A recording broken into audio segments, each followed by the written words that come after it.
Hello students, good evening to this lecture of the good evening to all of you and welcome to this lecture of the physics. Okay, so last time 1D चे सगळे फॉर्म्युले आणि revision आपण बघितलेलं आहे. आता पटपट previous year question याच्यामधले जे आहेत ते सगळे आपण स्टडी करूया. Previous year questions. तर त्याच्यामध्ये फर्स्ट क्वेश्चन बघा. Particle covers half of the total distance with speed v1 and rest half with speed v2. The average speed during the complete journey is. Half distance असेल तर formula असतो 2v1 v2 upon v1 plus v2. So first option काय येणार आहे? First option असणार आहे C is the correct option of the first question. त्याच्यानंतर second, a car moves from x to y with uniform speed phi and return to x with uniform speed phi d. The average speed for this round trip is. आता x to y जाणं आणि y to x परत येणं याच्यामध्ये once again काय होणार आहे? Same distance असणार आहे. आणि डिस्टन्स सेम असेल तर ऍव्हरेज स्पीडचा फॉर्म्युला काय असतो? 2v1 v2 upon v1 plus v2. मग असा कुठला फॉर्म्युला? याच्यामध्ये डी ऑप्शन आहे. ओके, तो सेकंडचा आन्सर येणार आहे D. After that next question number 3. A car runs at a constant speed on a circular track of radius 100 meter, taking 62.8 seconds for every circular lap. The average velocity and average speed for each circular lap respectively. Okay, आता एक circular lap complete होणार म्हणजे एक circle complete झाल्यानंतर displacement किती येणार आहे? 0.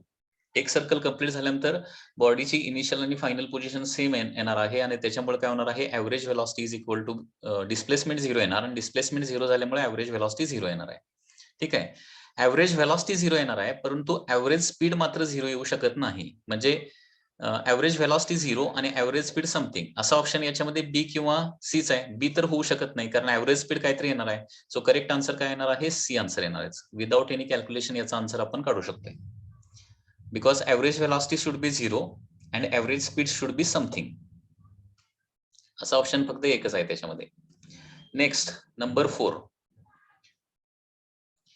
A car moves a distance of 200 meter. It covers first half of the distance with 40 and second half at the speed phi. The average speed is 48 kmph. Then value of phi is. म्हणजे पुन्हा एकदा half distance and half डिस्टन्सचा question आहे. आता if a body travels half of the distance with phi1 and half of the distance with phi2, then average speedचा formula काय असतो? that is 2 phi1 phi2 upon phi1 plus phi2 असा formula असतो. बरोबर, आणि ऍव्हरेज स्पीड दिलेला आहे 48. Okay, so 2 into first हाफचं स्पीड दिलेला आहे 40, सेकंड हाफचं स्पीड आपल्याला फाइंड आउट करायचं आहे. सो 40 प्लस काय येणार आहे? phi2 येणार आहे. ओके, तर आपल्याला हे सगळं सॉल्व्ह करावं लागणार. आता 2 न 48 ला डिवाइड केल्यानंतर 24 होणार. परत 4 न डिवाइड करतो इथं 10 6. Okay, 6 in bracket 40 plus phi2, 240 plus 6 phi2 is equal to काय होणार आहे? 10 phi2 होणार आहे. सो 240 इज इक्वल टू काय होणार आहे? 4 phi2 होणार आहे. And therefore phi2 is equal to 240 divided by 4 म्हणजे काय येणार आहे? 60 kmph हे स्पीड येणार आहे. ओके, 60 kmph म्हणजे फर्स्ट 40 घेतलं तर नेक्स्ट येणार आहे 60 kmph. सो आन्सर कुठला येणार आहे? B answer is the correct answer. Okay, next, a bus is traveling for first 1/3 distance with speed 10, next 1/3 with 20 and last 1/3 with 60 kmph. then average speed of the bus is. आता एक body जर first 1/3 phi1 न, second 1/3 phi2 न आणि third 1/3 phi3 न travel करत असेल तर ऍव्हरेज स्पीडचा फॉर्म्युला आठवतोय का? बघा, that is 3 divided by phi average is equal to 1 divided by phi1 plus 1 divided by phi2 plus 1 divided by phi3 असा फॉर्म्युला असतोय. म्हणजे इक्वल डिस्टन्सेसचा क्वेश्चन जर आला आणि ऍव्हरेज स्पीड काढायला सांगितलं तर हा फॉर्म्युला तुम्हाला आठवला पाहिजे. लक्षात घ्या, दोनच इक्वल डिस्टन्सेस असतील म्हणजे फर्स्ट डिस्टन्स phi1 आणि नेक्स्ट तेवढंच डिस्टन्स phi2 न ट्रॅव्हल करत असेल तर 2 phi average divided by 2 divided by phi average is equal to काय येणार आहे? 1 by phi1 plus 1 by phi2 येणार आहे. म्हणजेच phi average चा फॉर्म्युला काय येतो? 2 phi1 phi2 upon phi1 plus phi2 येतो. बरोबर आहे ना? या पद्धतीने येणार. 3 इक्वल पार्ट असतील तर 3 divided by phi average is equal to 1 by phi1 plus 1 by phi2 plus 1 by phi3. 4 equal distances असेल तर फॉर्म्युला काय आहे? ओके, 4 इक्वल डिस्टन्सेस असतील तर काय असणार आहे? 4 divided by phi average is equal to 1 by phi1 plus 1 by phi2 plus 1 by phi3 असा फॉर्म्युला येणार आहे. बरोबर, आणि त्याच्यामुळे इथं काय होणार बघा, आता 3 इक्वल डिस्टन्सेस आहेत ना, so 3 divided by phi average is equal to 1 divided by phi 1 किती आहे 10 आहे, फी 2 किती आहे बघा 20 आहे, आणि फी 3 किती आहे दॅट इज 60 आहे ना, that is 10 kmph, 20 kmph and 60 kmph. Okay, so therefore 3 divided by phi average. Okay, the denominator is 60 केला तर 6 plus 3 plus 1 divided by 60 म्हणजे किती होणार आहे 10 by 60 म्हणजे 1 by 6 होणार आहे, 1 by 6. So phi average is equal to काय येणार आहे, that is 6 into 3 that is equal to 18 kmph is the answer. So 18 kmph हे आन्सर येणार आहे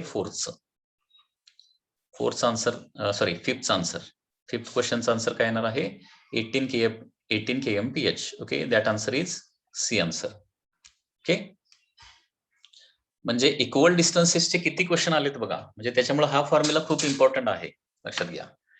दोन इक्वल डिस्टन्स असतील तर formula 2 phi 1 phi 2 upon phi 1 plus phi 2. 3 equal distance असतील तर 1 by phi average is equal to 1 by phi 1 plus 1 by phi 2 plus 1 by phi 3 या पद्धतीने येणार आहे, लक्षात येते. त्याच्यानंतर 6 number question, car cover first half distance with 40 kmph, next half distance with 60 kmph, then average speed is. Very simple question. Same formula, phi average is equal to 2 phi 1 phi 2 upon phi 1 plus phi 2. म्हणजे काय होणार आहे 2 into phi 1 येणार आहे 40, phi 2 येणार आहे 60 divided by 100. म्हणजे calculation केल्यानंतर 0 0 0 0 कॅन्सल. ओके, 6 4 are 24 into 2 म्हणजे काय येणार आहे 48 kmph. हे याचं आन्सर येणार आहे 48 kmph. ओके, सो आन्सर याचं येणार आहे B. Answer is the correct answer. Okay, after that number 7, question number 7. 2 cars P and Q starts from a point at the same time in a straight line and their positions are represented by, okay, P ची position जी आहे 80 plus BT square आहे P ची position, ठीक आहे, आणि Q च्या पोझिशनचं equation दिलेलं आहे that is FT minus T square. Okay, so this is the position of Q दिलेला आहे. At what time do the cars have the same velocity? आता पोझिशनचं इक्वेशन दिलंय म्हटल्यावर याचं डेरिव्हेटिव्ह घेतलं की व्हेलॉसिटी मिळणार आहे, आणि त्या व्हेलॉसिटी इक्वल कधी होणार असं विचारलेलं आहे. मग आता व्हेलॉसिटी ऑफ P म्हणजे काय येणार आहे, XP चं डेरिव्हेटिव्ह काय येणार बघा, 80चं डेरिव्हेटिव्ह येणार A प्लस BT स्क्वेअरचं येणार आहे 2BT. Okay, so this is the velocity of P is equal to velocity of Q झालं पाहिजे. व्हेलॉसिटी ऑफ Qचं डेरिव्हेटिव्ह म्हणजे XQ चं डेरिव्हेटिव्ह काय येणार बघा, FTचं डेरिव्हेटिव्ह येणार आहे F मायनस T स्क्वेअरचं डेरिव्हेटिव्ह येणार आहे 2T. That is the velocity of Q. तर व्हेलॉसिटी इक्वल कधी होईल असं विचारलेलं आहे क्वेश्चन मध्ये. Okay, so P is equal to VQ करायचं इथं, अँड देअरफॉर काय होणार बघा इथं टीच्या टर्म एका साईडला घेऊया. ओके, टीच्या टर्म आपल्याला एका साईडला घ्यायच्या आहेत, त्याच्यामुळे काय होणार बघा आता इथं A minus F, okay, A minus F is equal to 2BT RHS ला घेतलं तर काय होणार आहे A minus F minus 2T, okay, minus 2BT असं होणार आहे, ठीक आहे. तर A minus F is equal to minus 2T जर कॉमन काढलं तर -2T कॉमन काढलं तर इथं काय राहणार आहे दॅट इज 1 प्लस B राहणार आहे 1 प्लस B. ओके, आता मायनस साइन दोन्ही साइडला -1 न मल्टिप्लाय केलं तर A मायनस F चं काय होणार आहे F minus A is equal to 2T in bracket 1 minus B येणार आहे. So after how much time the velocity will become equal, तर T काढायला सांगितलंय. T किती येणार आहे F minus A divided by काय होणार आहे that is 2 times 1 plus B, 2 times 1 plus B. Okay, so that is the answer. So याच्यातला आन्सर कुठला येणार आहे F minus A 2 times A plus B. So answer येणार आहे D. Answer is the correct answer.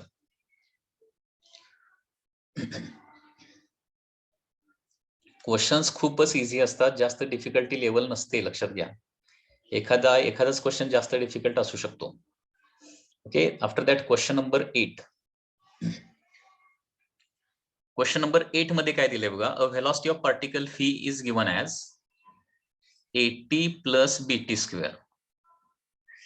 Okay, here A and B are constant, then distance traveled by it between 1 second and 2 second. Distance travel काढायचं म्हणजे velocity वरून distance चा formula काढायला पाहिजे. आता fee म्हणजे काय असतं, dx by dt असतं. dx by dt. dx by dt is equal to AT plus काय येणार आहे, BT square येणार आहे. dt ला RHS ला घेऊया, म्हणजे dx चा फॉर्म्युला काय येणार आहे, AT plus BT square dt येणार आहे. असे वेगळे क्वेश्चन जे आहे ते थोडेसे प्रॅक्टिस करा. आता दोन्ही साइडचे इंटिग्रेशन घेऊया. इंटिग्रेशन ऑफ dx म्हणजे काय येणार आहे, x येणार आहे. आणि integration of this term that is AT चे इंटिग्रेशन येणार आहे AT square by 2 plus B T square चे इंटिग्रेशन येणार आहे T क्यूब बाय 3. ओके, आता distance travelled between 1 second and 2 second म्हटलंय, तर 1 सेकंडची पोझिशन काढूया. x इज इक्वल म्हणजे t is equal to 1 second असतानाची position that is a by 2 plus काय येणार आहे, b बाय 3 येणार आहे. Okay, so this is the position at 1 second. त्याच्यानंतर पोझिशन ऍट 2 सेकंड काढूया, दॅट इज x2. t च्या ठिकाणी जर 2 ठेवलं, आता 2 चा स्क्वेअर किती होणार, 4. 4 डिवायडेड बाय 2 म्हणजे 2a होणार. ओके, प्लस टी च्या ठिकाणी 2 ठेवलं तर काय होणार आहे, 2 चा क्यूब 8, b इंटू 8 बाय 3 होणार आहे. आणि आता डिस्टन्स म्हणजे काय येणार आहे, distance is equal to x2 minus काय होणार आहे, x1 होणार आहे. Final position minus initial position. Okay, so 2a minus a by 2 म्हणजे काय होणार आहे, दॅट इज 3a बाय 2 होणार आहे. 3a बाय 2 असे दोन ऑप्शन आहेत. Okay, plus 8b by 3 minus b by 3 म्हणजे काय येणार आहे, 7b बाय 3 येणार आहे. 7b by 3. So first option will be the correct option.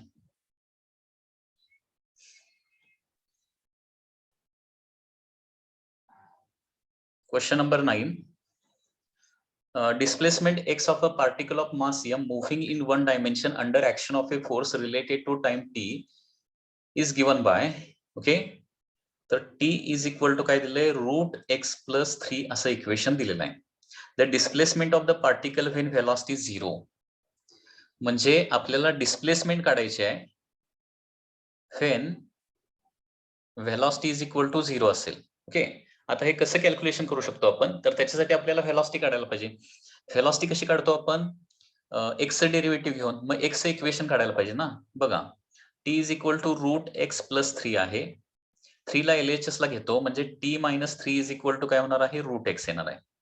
आपल्याला अगोदर x चं इक्वेशन तर पाहिजे ना, तरच आपण फीचं इक्वेशन काढू शकणार. मग दोन्ही साइडचा स्क्वेअर करूया. सो दोन्ही साइडचा स्क्वेअर केल्यानंतर x is equal to t minus 3 चा स्क्वेअर. ओके, t मायनस 3 याचा स्क्वेअर येणार आहे. म्हणजे स्क्वेअर करून लिहूया, t square plus 6 t square minus 60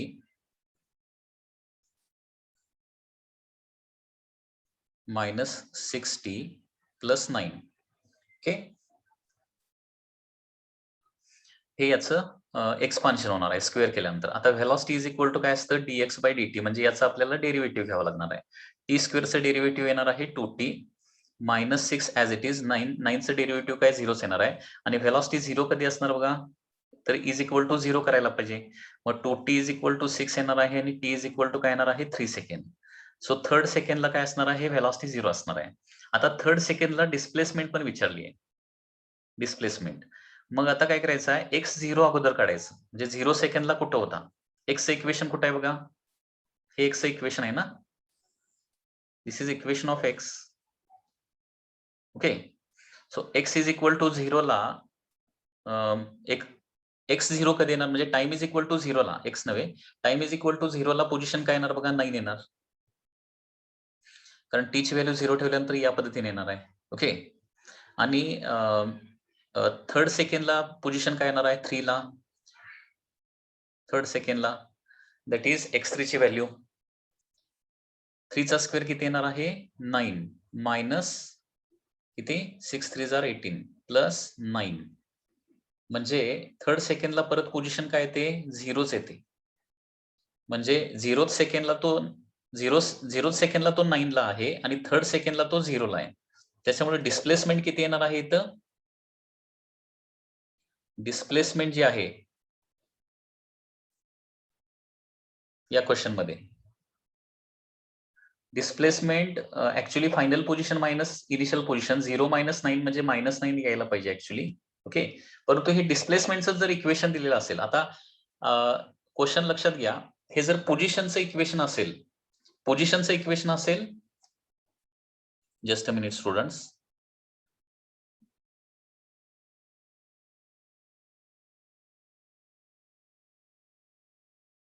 जर हे पोझिशनचं इक्वेशन दिलेलं असेल तर काय येणार आहे, x0 काढायचं आणि x3 काढायचं आणि त्याच्यानंतर त्याचं सबट्रॅक्शन करायचं म्हणजे डिस्प्लेसमेंट मिळणार. पोझिशनचं इक्वेशन दिलेलं असेल आणि डिस्प्लेसमेंटच हे इक्वेशन आहे असं म्हणून सांगितलं तर directly x is equal to फक्त 3 ठेवायचं आहे. Sorry, t is equal to फक्त 3 ठेवायचं आणि आलेली व्हॅल्यू म्हणजेच काय येणार आहे, डिस्प्लेसमेंटची व्हॅल्यू येणार आहे. सो याचा आन्सर काय येणार आहे, B answer will be the correct answer.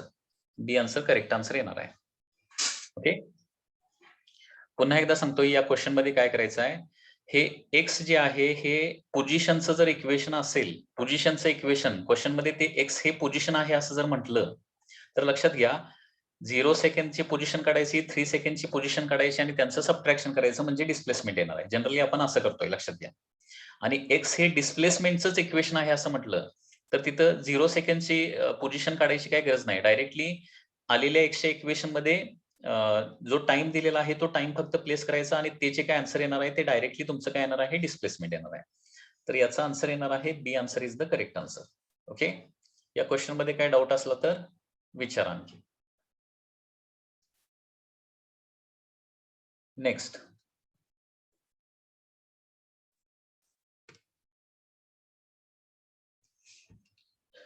Number, question number 10. हा ऑलरेडी आपण रिव्हिजन करत असताना डिस्कस केलेला आहे. A particle shows the distance time curve as given in the figure. The maximum instantaneous velocity of the particle is around the point is. कुठल्या पॉइंटला maximum instantaneous velocity असणार आहे. ओके, आता डिस्टन्स टाइम ग्राफचा जो slope असतो ना तो काय असतं, इन्स्टंटेनियस व्हेलॉसिटी असतं. ए पॉइंटचा जर स्लोप आपण ड्रॉ केला इथं, ए पॉइंटचा स्लोप म्हणजे ग्राफ जो आहे तो ग्राफ कसा आहे बघा, graph is like this. Okay, so this is the graph. त्याच्यामुळे ए पॉइंटचा स्लोप काढला तर ही अशी टँजेंट येणार आहे, बी पॉइंटचा स्लोप हा असा येणार आहे, सी पॉइंटचा स्लोप त्याच्याही पेक्षा जास्त येणार थोडासा अकॉर्डिंग टू डायग्राम, आणि डी पॉइंटला परत काय होतोय, स्लोप कमी होतोय. म्हणजे जिथं स्लोप जास्त तिथे व्हेलॉसिटी जास्त असणार आहे. म्हणजे सी पॉइंटला काय होणार आहे, सगळ्यात जास्त स्लोप येतोय सी पॉइंटला, म्हणजे सी पॉइंटला व्हेलॉसिटी काय असणार आहे, सगळ्यात जास्त असणार आहे. सो करेक्ट आन्सर काय येणार आहे, at point C. So correct option is D option येणार आहे. Okay, next number 11. The position x of a particle with respect to time t along x-axis is given by x is equal to 9t square minus t cube, where x is in meter. आता बघा, मगाचा question आणि हा question म्हणजे हा याच्यामध्ये काय असू शकतो, डिफरन्स असू शकतो. मगाच्या क्वेश्चन मध्ये x हे डिस्प्लेसमेंट म्हटलेलं होतं आणि आताच्या क्वेश्चन मध्ये x हे काय म्हटलंय, पोझिशन म्हटलंय. लक्षात येत आहे, म्हणजे पोझिशनचं इक्वेशन दिलेलं असेल आणि डिस्प्लेसमेंट काढायला सांगितली, हे तुम्हाला लक्षात ठेवावं लागेल व्यवस्थित. पुन्हा एकदा सांगतोय, पोझिशनचं इक्वेशन दिलेलं असेल आणि 0 to 2 सेकंड मधली डिस्प्लेसमेंट काढायला सांगितली तर x0 काढायचं, x2 काढायचं आणि मग त्यांचं सबट्रॅक्शन करायचं म्हणजे डिस्प्लेसमेंट येणार आहे. आणि x हे डिस्प्लेसमेंटचंच इक्वेशन आहे असं म्हटलं तर काय होणार आहे, डायरेक्टली 2 सेकंडची डिस्प्लेसमेंट म्हणजे फक्त t इज इक्वल टू 2 ठेवून काय करायचं आहे, ते सॉल्व्ह करायचं आहे. हा जो डिफरन्स आहे तो तुम्हाला लक्षात राहायला पाहिजे. ओके, सो 10 नंबर 11 नंबर, इथं x चं इक्वेशन दिलेलं आहे 9t square minus t cube. हे पुन्हा एकदा कोणाचं इक्वेशन आहे, पोझिशनचं इक्वेशन आहे. What will be position of this particle when it achieves maximum speed along x direction? Okay, maximum speed along x direction. आता बघा, याचं 2 वेळा डेरिव्हेटिव्ह घेऊया, म्हणजे एकदा व्हेलॉसिटी मिळेल आणि त्याच्यानंतर आपल्याला काय मिळेल, ऍक्सेलरेशन मिळेल. व्हेलॉसिटी किती मिळणार बघा, velocity is 9 into 2 that is 18t minus 3t square. This is the velocity. आणि ऍक्सेलरेशन म्हणजे परत व्हेलॉसिटीचं डेरिव्हेटिव्ह घ्यायला पाहिजे. व्हेलॉसिटीचं डेरिव्हेटिव्ह घेतल्यानंतर येणार आहे 18 minus 6t. ठीक आहे, so this is the acceleration. आता हे ऍक्सेलरेशन तुम्ही जर बघितलं, इक्वेशन बघितलं तर acceleration with respect to time कमी कमी कमी होत निघाले. म्हणजे बघा, टाइम 0 असताना ऍक्सेलरेशन किती येणार, 18. टाइम 1 सेकंड झाल्यानंतर ऍक्सेलरेशन 18 मायनस 6 म्हणजे 12 होणार. टाइम 2 सेकंड झाल्यानंतर काय होणार? टाइम 2 सेकंड झाल्यानंतर ऍक्सेलरेशन 6 म्हणजे ऍक्सेलरेशन कमी कमी होत निघालंय. मी एक तुम्हाला कन्सेप्ट सांगितलेली आठवते का बघा? Acceleration with respect to time कमी कमी होत जात असेल तर काय होतं? व्हेलॉसिटी काय होते? Acceleration with respect to time कमी होत असेल तर व्हेलॉसिटी काय होते? व्हेलॉसिटी कंटिन्युअसली वाढत वाढत जाते आणि ज्यावेळी ऍक्सेलरेशन 0 होतंय त्यावेळी व्हेलॉसिटी मॅक्सिमम होते. हे आपण कन्सेप्ट स्टडी केलेली आहे. आठवते का बघा? ओके, म्हणजे ऍक्सेलरेशन 0 झाल्यानंतर व्हेलॉसिटी मॅक्सिमम होणार आहे. मग ऍक्सेलरेशन 0 कधी होणार बघूया. तर 18 इज इक्वल टू काय येणार आहे? 6t येणार आहे. So t is equal to काय येणार आहे? 3 सेकंड. सो थर्ड सेकंडला ऍक्सेलरेशन 0 होणार आणि त्यावेळी व्हेलॉसिटी काय होणार आहे? मॅक्सिमम होणार आहे. मग थर्ड सेकंडची व्हेलॉसिटी काढूया. सो 18 इंटू 3 मायनस 3 इंटू 9 म्हणजे 18 इंटू 3 किती होणार आहे? 54 मायनस 27. सो आन्सर काय येणार आहे? दॅट इज बरोबर आहे ना? 54 मायनस 27 हे झालं maximum speed. Sorry, maximum speed इथे विचारलेलंच नाहीये. मॅक्सिमम स्पीड विचारलं असतं तर 27 मीटर पर सेकंड आलं असतं. त्यांनी विचारलंय position of the particle when it achieve maximum speed, म्हणजे पोझिशन काढायला सांगितले ज्यावेळी स्पीड मॅक्सिमम असणार त्यावेळी. मॅक्सिमम स्पीड विचारलं तर हे आन्सर येणार आहे. मग टीची व्हॅल्यू इथे ठेवूया ना, म्हणजे पोझिशन मिळणार आहे. ओके, 9 इंटू टी स्क्वेअर म्हणजे काय होणार आहे? 9च होणार आहे. मायनस टी क्यूब म्हणजे 3 चा क्यूब किती होणार आहे? 27. सो हे काय होणार आहे? 81 मायनस 27 होणार. 81 मायनस 27 म्हणजे किती होणार आहे? 54. सो याचा आन्सर येणार आहे 11 चा आन्सर ए. लक्षात आला का हा क्वेश्चन? काय डाऊट असेल तर विचारा. Next question number 12. Particle moves along a straight line OX at time t in second. The distance x in meter of the particle is given by. Okay, आता इथे इक्वेशन कोणाचं दिलंय? डिस्टन्सच इक्वेशन दिलंय. That is 40 plus 12t minus t cube. How long would the particle travel before coming to rest? Particle comes to rest म्हणजे velocity 0 हे लक्षात घ्या. ओके, तर व्हेलॉसिटी 0 करण्यासाठी अगोदर व्हेलॉसिटी आपल्याला कॅल्क्युलेट करावं लागेल. म्हणजे याच्यासाठी एक्स आपल्याला डेरिव्हेटिव्ह घ्यावं लागणार. एक्सचं डेरिव्हेटिव्ह काय येणार बघा? 40चं डेरिव्हेटिव्ह 0 येणार. 12tचं डेरिव्हेटिव्ह येणार आहे 12 मायनस 3t स्क्वेअर. ही व्हेलॉसिटी येणार आहे. ओके, आणि ही व्हेलॉसिटी काय व्हायला पाहिजे? 0 व्हायला पाहिजे. म्हणजे 12 is equal to 3t square येणार आहे. 4 is equal to t square येणार आहे. So t is equal to 2 second. So 2 second नंतर काय होणार आहे? 2 सेकंड नंतर व्हेलॉसिटी 0 होणार आहे. आता how long would particle travel before coming to rest? How long म्हणजे किती मीटर ट्रॅव्हल करेल असं विचारलंय रेस्टला येईपर्यंत. आता इथं हे दोन्ही गोष्टी ऍक्च्युअली करून बघूया. x0 किती येते बघा, म्हणजे टाइम 0 असतानाची पोझिशन काय असणार आहे? टाइम 0 असतानाची पोझिशन 40 येणार आहे. 40 मीटर, बरोबर आहे ना? कारण टी ची व्हॅल्यू 0 ठेवली. आणि टाइम 2 सेकंड असतानाची पोझिशन काय येणार आहे? 40 प्लस 24 मायनस 8 किती होणार हे? That is 64 minus 8. 64 मायनस 8 म्हणजे 56. ओके, 56 ना? 56. तर आता मला सांगा आन्सर डायरेक्टली 56 लिहायचं का 56 मायनस 40 म्हणजे 16 मीटर लिहायचं? दॅट इज द, कारण इथं दोन्ही ऑप्शन आहेत. 16 मीटर पण आहे आणि 56 पण आहे. कुठलं लिहावं लागेल? जरासं थिंक करून मला सांगा रे. तर याचा आन्सर जे येणार आहे ना ते 56 मीटर हे आन्सर येणार आहे त्याचं. 56. ओके, कारण हे एक्स हे जे इक्वेशन आहे ना ते पोझिशनचं इक्वेशन नाही म्हटलं इथं. डिस्टन्स किंवा डिस्प्लेसमेंटचं डायरेक्टली डिस्टन्सच इक्वेशन दिलंय ना, म्हणजे डायरेक्टली डिस्टन्सच येणार आहे. That is 56. Okay, next 30 number.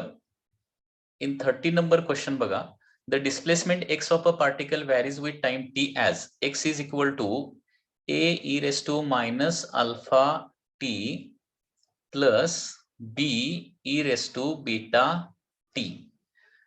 a, b, alpha, beta are positive constant. The velocity of particle will be. आता velocity of particle आपल्याला फाइंड आउट करायचे. velocity फाइंड आउट करण्यासाठी याचं डेरिव्हेटिव्ह घ्यावं लागेल. a is a constant as it is. E raise to minus alpha टीचं derivative काय तर माहितीये का, e raise to minus alpha t into परत मायनस अल्फा येतं. Okay, plus b is a constant as it is. E raise to beta टीचं derivative येणार आहे e raise to beta t into परत काय येणार आहे, बीटा येणार आहे. ओके, सो व्हेलॉसिटीचं फायनल आन्सर येणार आहे minus a alpha e raise to minus alpha T plus B beta E raise to beta T. Okay, हे व्हेलॉसिटीचं इक्वेशन आहे. आता the velocity of particle is independent of B आहे का, नाही, तर बीचं इक्वेशन येत आहे, बीच्या व्हॅल्यूवर व्हेलॉसिटी डिपेंड आहे. Drops to zero when alpha is equal to beta. आता alpha is equal to beta झालं तर हे कम्प्लिटली कॅन्सल आउट होऊ शकते का, नाही होऊ शकत, कारण e raise to alpha is equal to beta जर झालं तर बघा ठेवून अल्फा, कारण इथं ए आणि बी हे डिफरंट आहेत ना, ए आणि बी हे दोन डिफरंट कॉन्स्टंट्स आहेत, त्याच्यामुळे झिरो होऊ शकत नाही. त्याच्यानंतर goes on decreasing with respect to time की goes on increasing with respect to time, एक तर सी ऑप्शन येणार किंवा डी ऑप्शन येणार. आता इन्क्रीजिंग का डिक्रीजिंग व्हेलॉसिटी आहे हे कशावरून ठरवणार आहे, ऍक्सेलरेशनवरून. तर त्याच्यासाठी ऍक्सेलरेशन काढावं लागेल, म्हणजे पुन्हा याचा आणखी एकदा डेरिव्हेटिव्ह आपल्याला घ्यावा लागणार आहे. Okay, so minus a alpha as it is e raise to minus alpha टीचं डेरिव्हेटिव्ह येणार आहे e raise to minus alpha t into minus alpha. Okay, plus B beta as it is, आणि काय येणार आहे, याचं डेरिव्हेटिव्ह येणार आहे e raise to beta t into येणार आहे बीटा. सो ऍक्सेलरेशन येणार आहे मायनस मायनस म्हणजे प्लस होणार. ओके, म्हणजे a alpha square e raise to minus alpha T plus B beta square e raise to beta t. आता इथं बघा, इथं नेगेटिव्हची टर्मच नाहीये, म्हणजे ऍक्सेलरेशन काय असणार आहे, पॉझिटिव्ह असणार आहे. आणि जेव्हा ऍक्सेलरेशन पॉझिटिव्ह असतं ना, त्यावेळी velocity goes on increasing with respect to time. Okay, so याचा करेक्ट ऑप्शन येणार आहे C option is the correct option. Okay, sorry, D option is the correct option. D goes on increasing with respect to time. त्याच्यानंतर next 14 number, displacement time graph of a moving particle is shown in below. The instantaneous velocity of the particle is negative at the point. आता displacement time ग्राफचा slope म्हणजे velocity असतं. बघा आता slope कसा येणार आहे, C पॉइंटला स्लोप पॉझिटिव्ह येणार म्हणजे पॉझिटिव्ह व्हेलॉसिटी, डी पॉइंटला स्लोप झिरो येतोय म्हणजे झिरो व्हेलॉसिटी, ई पॉइंटला स्लोप निगेटिव्ह येतोय त्याच्यामुळे ई पॉइंटला निगेटिव्ह व्हेलॉसिटी असणार, आणि एफ पॉइंटला स्लोप पॉझिटिव्ह म्हणजे व्हेलॉसिटी पॉझिटिव्ह. तर velocity of particle is negative at काय येणार आहे, E. So correct answer will be, correct answer येणार आहे 14चं E answer is the correct answer. Next 15 number, which of the following curve does not represent motion in one dimension.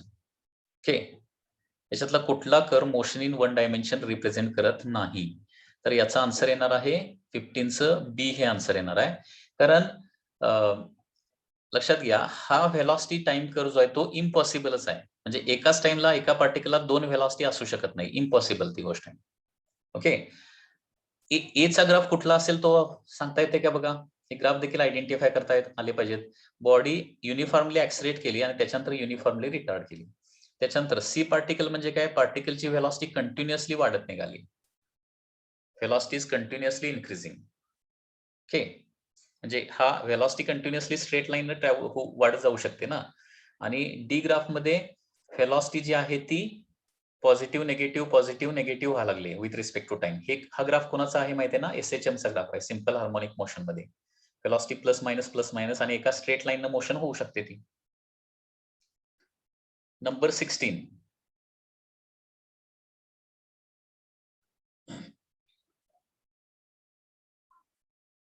next, a particle of unit mass undergo one-dimensional motion such that its velocity varies according to the equation.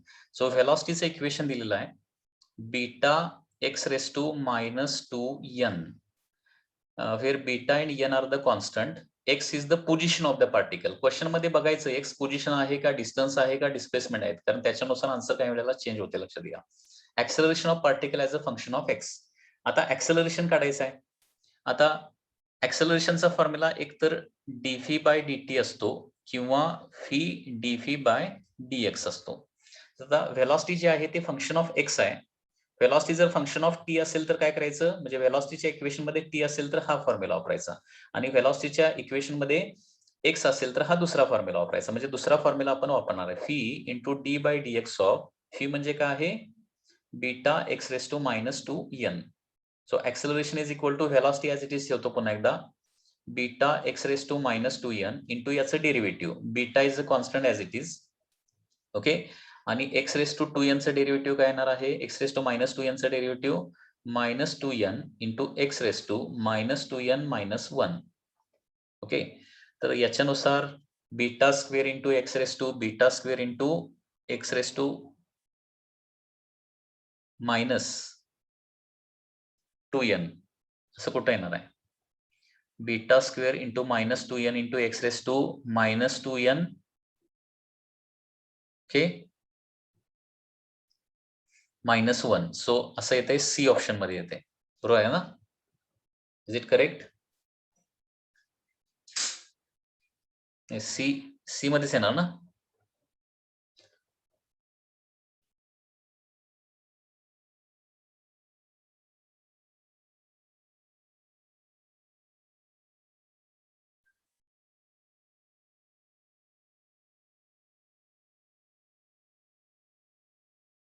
Okay, so here option जो आहे ना तो option D येणार आहे. Okay, D option काय येणार आहे, because हे सगळं मल्टिप्लिकेशन करावं लागेल.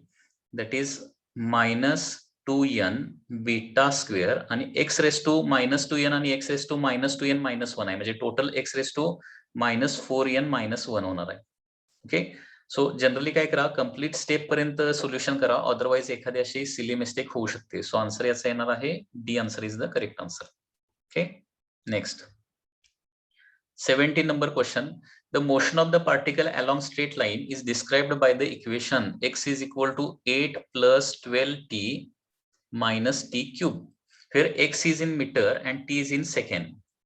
The retardation of the particle. Okay, question मध्ये काय विचारलंय, retardation of the particle when velocity become 0. म्हणजे याच्यावरून व्हेलॉसिटी आणि ऍक्सेलरेशनचं इक्वेशन आपल्याला अगोदर फाइंड आउट करावं लागेल.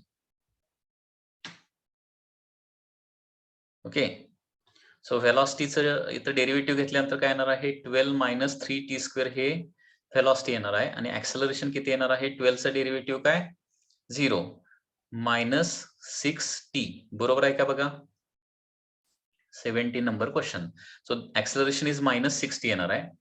आता व्हेलॉसिटी 0 कधी होणार ते आपल्याला फाइंड आउट करावं लागेल, कारण व्हेलॉसिटी ज्यावेळेस 0 होईल त्यावेळेचं ऍक्सेलरेशन काढायला सांगितलंय. मग ऍक्सेलरेशन काढण्यासाठी टाइम माहिती पाहिजे ना.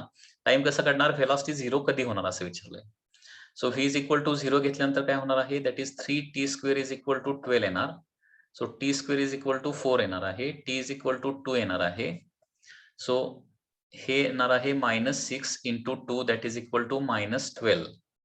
-12 ऍक्सेलरेशन म्हणजे काय असतं, रिटार्डेशन असतो. सो आन्सर काय येणार आहे, D. Answer is the correct answer. Okay, question खूप डिफिकल्ट आहेत काय रे, क्वेश्चन खूप वनडेचे डिफिकल्ट आहेत का. 18 number, particle moves along x axis has acceleration f. म्हणजे हे f हे ऍक्सेलरेशन आहे, which is given by f0 in bracket 1 minus small t divided by capital T. Okay, where f0 and capital T are the constant. The particle at t is equal to 0 has 0 velocity. म्हणजे initial velocity 0 आहे, u is equal to 0 आहे, असा त्याचा meaning झाला. Initial velocity is equal to 0. In the time interval t is equal to 0 and the instant when f is equal to 0, the particle's velocity vx is. म्हणजे ज्यावेळी acceleration 0 होणार त्यावेळची velocity काढायला सांगितले. बरोबर आहे ना. The instant when f is equal to 0, particle velocity vx is. बरोबर आहे ना, म्हणजे इन्स्टंटेनियस व्हेलॉसिटी काढायला सांगितले व्हेन ऍक्सेलरेशन इज 0. आता ऍक्सेलरेशन 0 कधी होते ते अगोदर बघूया. तर ऍक्सेलरेशन म्हणजे f आहे ना, 0 is equal to f0 in bracket 1 minus t by t येणार आहे. Okay, so f0 0 bye f0 म्हणजे ते कॅन्सलच होणार आहे. So 0 is equal to 1 minus t by t येणार आहे. So t by t is equal to काय येणार आहे 1 येणार आहे. So t is equal to capital T असताना काय होणार आहे ऍक्सेलरेशन 0 होणार आहे. करेक्ट ना. T is equal to T झाल्यानंतर ऍक्सेलरेशन 0 होणार आहे. आता डेरिव्हेटिव्ह घेऊया. ऍक्सेलरेशनचं इक्वेशन काय आहे f naught in bracket 1 minus t by T आहे. ओके, टाइम बरोबर आहे का बघा. T is equal to capital T असताना काय असणार आहे ऍक्सेलरेशन इज इक्वल टू 0 असणार आहे. आता ऍक्सेलरेशन वरून व्हेलॉसिटी काढावं लागेल. आता ऍक्सेलरेशनचा फॉर्म्युला काय असतो d v by D t असतो किंवा v d v by d x. आता फंक्शन ऑफ टी आहे ना, d v by D t is equal to f naught in bracket 1 minus t by capital T. D t ला RHS ला घेतो. So d v is equal to f naught in bracket 1 minus t divided by T d t येणार आहे. दोन्ही साईडचं integration घेऊया. Integration of d v म्हणजे velocity होणार आहे. इंटिग्रेशन ऑफ आता हे काढायचं आहे. ओके, इंटिग्रेशन ऑफ अगोदर एफ नॉट ना आतमध्ये मल्टिप्लाय करून घेतो म्हणजे f naught minus f naught small t divided by capital T d t येणार आहे. बरोबर आहे ना. So velocity is equal to f naught हा कॉन्स्टंट आहे त्याचं इंटिग्रेशन काय येणार आहे एफ नॉट इंटू टी येणार आहे minus f not bye capital T पुन्हा एकदा कॉन्स्टंट आहे आणि टीचं इंटिग्रेशन काय येणार आहे टी स्क्वेअर बाय 2 येणार आहे. ओके, ही व्हेलॉसिटी येणार आहे आणि या ठिकाणी स्मॉल टीच्या ठिकाणी काय करायचं आहे आता कॅपिटल टी ठेवायचं आहे कारण व्हेलॉसिटी कारण ऍक्सेलरेशन 0 विचारलंय. ऍक्सेलरेशन 0 कधी होते small t is equal to capital T. So f naught capital T minus f naught divided by capital T into t square by 2 येणार आहे. T and T get cancel. So f naught T minus half f naught T म्हणजे velocity किती येणार आहे half f naught into T. Okay, so answer C answer will be correct answer. Correct आहे का बघा. एखाद्या वेळी सॉल्व्ह करत असताना मिस्टेक होऊ शकते. ओके, हे बरोबर आहे का अगोदर सांगा. आपलं 18th राहिलं वाटतं. 18 सॉल्व्ह करूया. So this is the question number 19. Okay, question number 18. Question number 18. Particle moves a distance x in time t according to the equation x is equal to t plus 5 raised to minus 1. The acceleration of the particle is. Acceleration of particle is. आता raised to minus 1 म्हणजे काय असतं 1 upon t plus 5 असतं. तर हे झालं x equation. बरोबर. आता याच्यावरून आपण व्हेलॉसिटी काढूया. व्हेलॉसिटी म्हणजे काय असतं याचं डेरिव्हेटिव्ह. ओके, आता याचं डेरिव्हेटिव्ह कसं येणार बघा. डेरिव्हेटिव्ह काढायचं असेल तर फी म्हणजे काय असतं डीएक्स बाय डीटी असतं. So d by DT of 1 by t plus 5. आता D by DT of 1 by t काय असतं माहिती आहे ना. हे बघा सिंपल फॉर्म्युला बघा. D by DT of 1 by T म्हणजे असतं minus 1 by minus 1 by T square असतं ना. D by DT of 1 by T म्हणजे मायनस 1 बाय टी स्क्वेअर. डेरिव्हेटिव्हचे फॉर्म्युले आठवतात का बघा. कारण टी रेस टू मायनस 1 म्हणजे मायनस 1 ऍज इट इज येणार आणि टी रेस टू मायनस 1 म्हणजे मायनस 2 होणार आहे. So minus 1 by T square असतं. D by DT of 1 by T म्हणजे मायनस 1 बाय टी स्क्वेअर असतं. हे बरोबर आहे का. Yes or no. D by DT of 1 by T असतं मायनस 1 बाय टी स्क्वेअर. जसं D by DX of 1 by X is minus 1 by X square असतं. Okay, तसं आता मग इथं सेम फॉर्म्युला येणार आहे. So fee is equal to minus 1 by फक्त टी स्क्वेअर ऐवजी काय लिहिणार आहे टी प्लस 5 स्क्वेअर लिहिणार आहे. एवढंच इथं चेंज होणार आहे. बाकी काय चेंज होणार नाही. ही झाली व्हेलॉसिटी. ओके, आता परत ऍक्सेलरेशन काढायचं आहे. Acceleration. So acceleration is equal to काय येणार बघा परत याचं डेरिव्हेटिव्ह. ओके, म्हणजे minus sign as it is राहणार आहे. आता D by D T of पाहिजे तर असं करूया T plus 5 raise to minus 2 as it is लिहितो. Okay, T plus 5 raise to minus 2 याचं डेरिव्हेटिव्ह काय येणार बघा.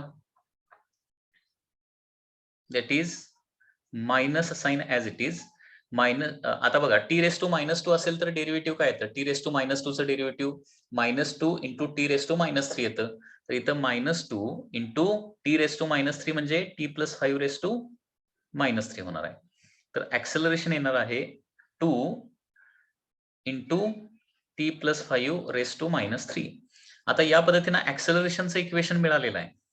व्हेलॉसिटीचं इक्वेशन पाहिजे तर असं लिहितो -t प्लस 5 रेस टू -2 असं लिहितो आणि हे डिस्प्लेसमेंटचं इक्वेशन आहे. हे तिन्ही इक्वेशन आता कम्पेअर केलं तर तुम्हाला आन्सर मिळतं इथं. तर ऍक्सेलरेशन इज प्रपोर्शनल टू, आता टी प्लस 5 रेस टू -1 म्हणजे एक्स आहे ना, म्हणजे हे असं लिहू शकतोय आपण acceleration is equal to 2 into x raise to 3 लिहू शकतोय. बरोबर आहे ना, कारण एक्स म्हणजे टी प्लस 5 रेस टू -1 आहे. याचा जर क्यूब केला टी प्लस 5 रेस टू -1 चा जर क्यूब केला तर टी प्लस 5 रेस टू -3 होणार आहे. बरोबर ना. So acceleration is directly proportional to x cube. असा ऑप्शन आहे का? नाही याच्यामध्ये. त्याच्यानंतर नेक्स्ट, आता इथं व्हेलॉसिटीचा आपण काय केला? क्यूब केला. सुरुवातीला व्हेलॉसिटीचा स्क्वेअर रूट काढला, व्हेलॉसिटीचा स्क्वेअर रूट. तर काय होणार आहे? एक्सचं इक्वेशन आपल्याला मिळते. व्हेलॉसिटीचा स्क्वेअर रूट काढला तर हे -2 जाऊन इथं 1 येणार. ओके, स्क्वेअर रूट काढला म्हणजे रेस टू हाफ केला आणि परत क्यूब केला तर काय होणार आहे? ऍक्सेलरेशनचं इक्वेशन मिळणार. म्हणजे रेस टू 3 करून स्क्वेअर रूट काढून रेस टू 3 करायला पाहिजे. सो आन्सर काय येणार आहे? ए हे याचा आन्सर येणार आहे बघा, ए. ओके, ए हे याचं आन्सर येणार आहे. लक्षात येत आहे? काय डाऊट असेल तर विचारा.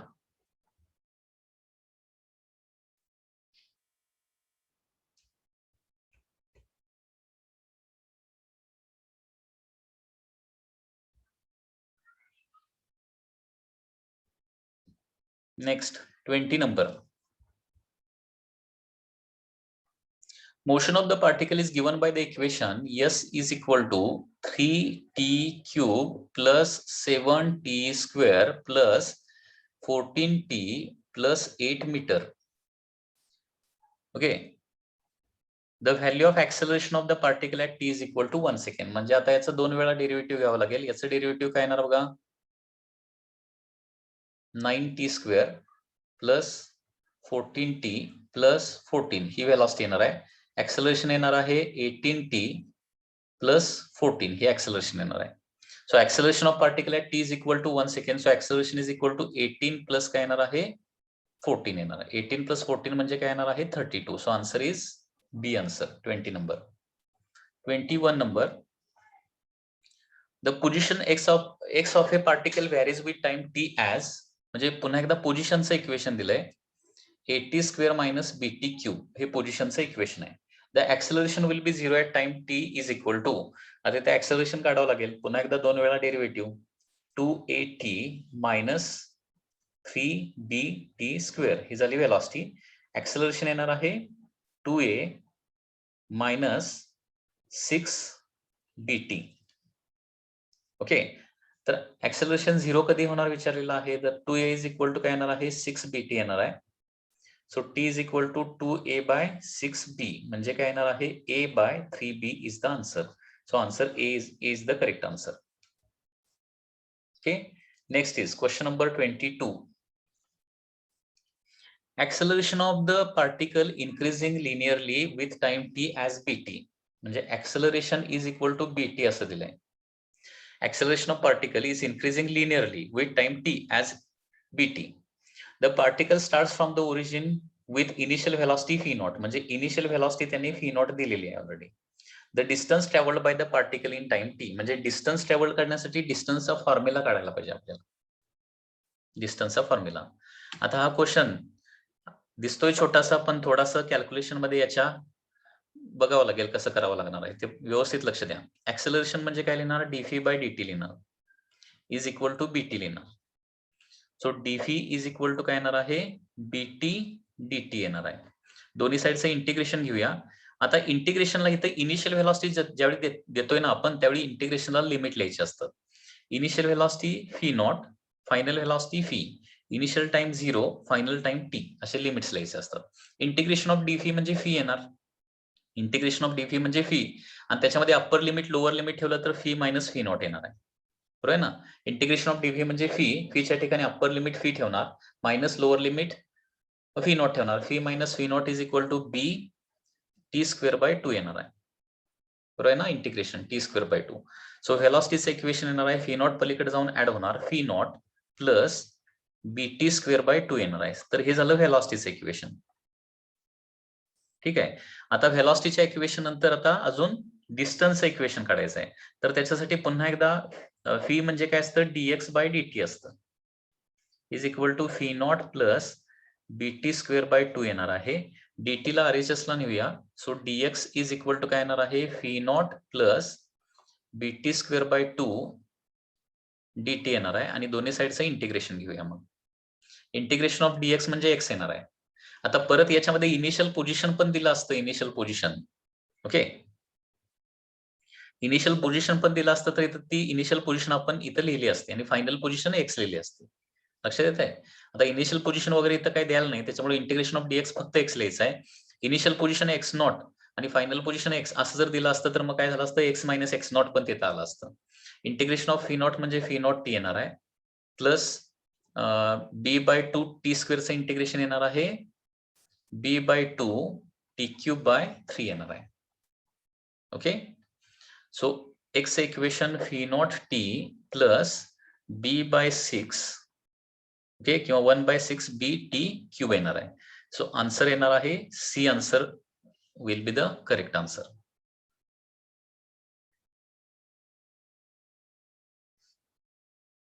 म्हणजे इनिशियल व्हेलॉसिटी इनिशियल पोझिशन दिलेला असेल तर इंटिग्रेशन मध्ये काय करायचे, लिमिट्स ठेवून सॉल्व्ह करायचं. हे एक त्याच्यामध्ये गोष्ट आहे, ती तुम्हाला लक्षात ठेवावं लागेल. इनिशियल वगैरे काय दिलेलं नसेल तर काय प्रॉब्लेम नाहीये. मग next question number 23. Question number 23. Particle moves along a straight line such that displacement at any time t is given by. आता हे कुणाचं इक्वेशन दिलंय, डिस्प्लेसमेंटचं इक्वेशन दिलंय, T cube minus 6t square plus 3t plus 4. The velocity when the acceleration is 0. आता acceleration 0 कधी आहे ते काढायला पाहिजे आणि त्याच्यावरून व्हेलॉसिटी काढायला पाहिजे. अगोदर व्हेलॉसिटीचं इक्वेशन काढूया. 3t square minus 12t plus 3 ही व्हेलॉसिटी येणार, आणि ऍक्सेलरेशन 6t मायनस 12 येणार आहे. ओके, तर व्हेलॉसिटी व्हेन ऍक्सेलरेशन इज 0 म्हणलं, ऍक्सेलरेशन 0 कधी होणार आहे, 6t is equal to 12. So t is equal to 2 second येणार आहे. So this is the time when acceleration is 0. आणि मग आता velocity is equal to 3 into 4 minus 12 into 2 plus 3 येणार आहे. 12 minus 24 plus 3. सो आन्सर येणार आहे -9.